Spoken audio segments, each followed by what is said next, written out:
Ladies and gentlemen, if we agree that the purpose of schools is to educate and not to train students to pass a series of examinations, then we need to ask ourselves about the nature of education that our schools should provide. Human societies have functioned and in many cases continue to do so without schools.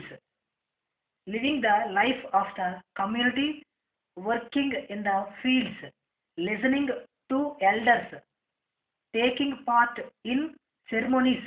All these activities contributed to the education of a person within the community. People learned about their work or trade, crafts, values, and social norms directly from their environment. The community thus provides a permanent framework for learning. There was no recognized school teacher. Every adult was a teacher. Children learned from their own experience and of others. They learned by doing so that knowledge, life, and work were inseparable. It was only later that schools came into existence for known purposes. While some were giving only religious instruction and the knowledge of sacred teachings, others were giving particular and often secret knowledge of the health care arts. Still others were only association of workmen. As we know, the schools today are products of industrialization and British rule.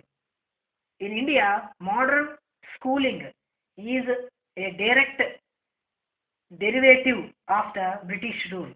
Schools stand somewhat separate from society and are often expected to function freely with little or no relation to the community.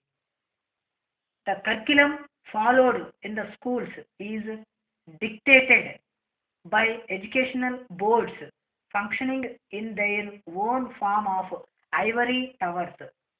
The teachers or parents have no say in this matter, leave alone the poor children for whose so called benefit the whole exercise is undertaken. Whether universal education means uniform education is a question. Whether any one pattern of education suits different types of people, communities, and the areas is another question. If classrooms function as closed boxes with no interaction with the outside world, such education will have no relevance for the children as well as the community. We are already seeing the result of alienation produced by such a type of education.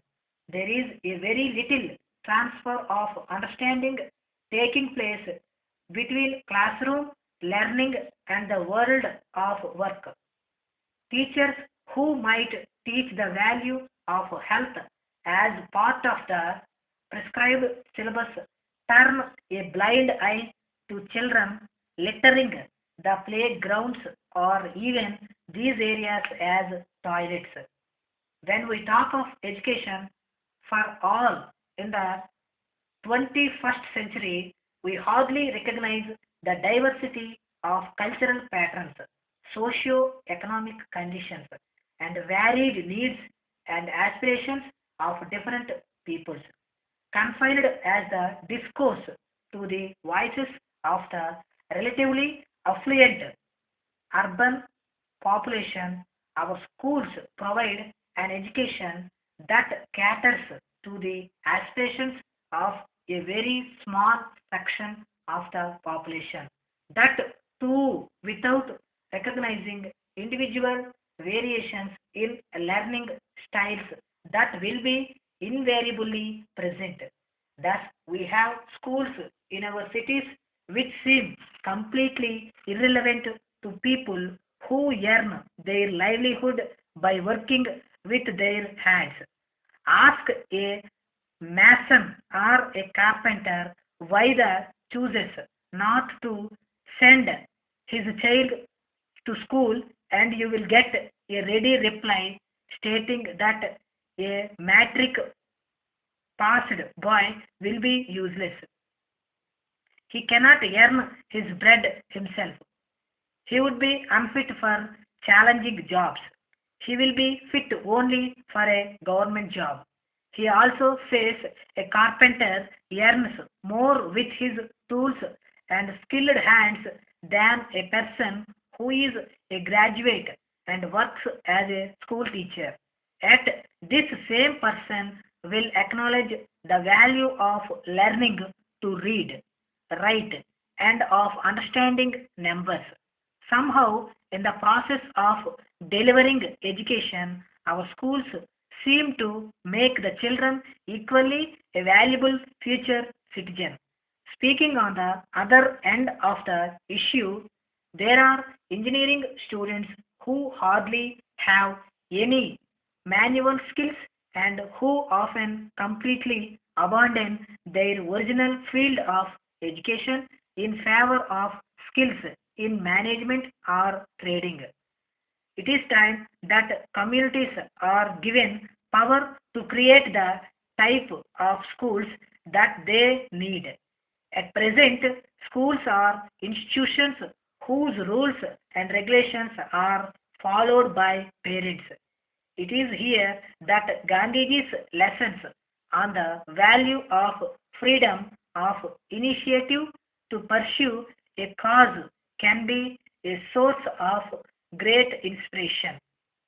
Dear Sir, we have received your letter dated 15th January inquiring about the dealership of our new model audio video products. We thank you very much for your inquiry.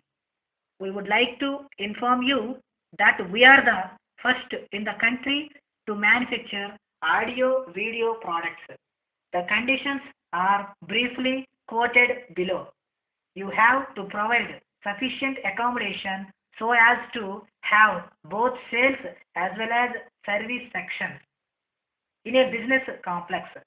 The premises will be subject to inspection by our area manager. If the same is approved, we will bear 60% of the rent. Further, you should be in a position to give bank guarantee of rupees 1 lakh in favor of the company for a minimum period of 5 years and arrange for necessary electrification. You will be eligible for a commission of 25% on the sales. Regarding payment of our bills, you will have to clear the bills within a month. If you fail to clear the bills within the stipulated time limit, you will be liable to pay interest at 10% up to 3 months. You shall have to clear the bill within that period. We have enclosed a brochure about the salient features of our new model audio video products and the price list of different models. If you need any more information, you are most welcome to call our area manager on any working day with prior appointment. He will be very happy to discuss the procedures in this record and also arrange free demonstrations of our products. We hope that you will fulfill the above requirements. If so, please fill in the enclosed indent and send it to us by registered post. We guarantee you of your trustful services.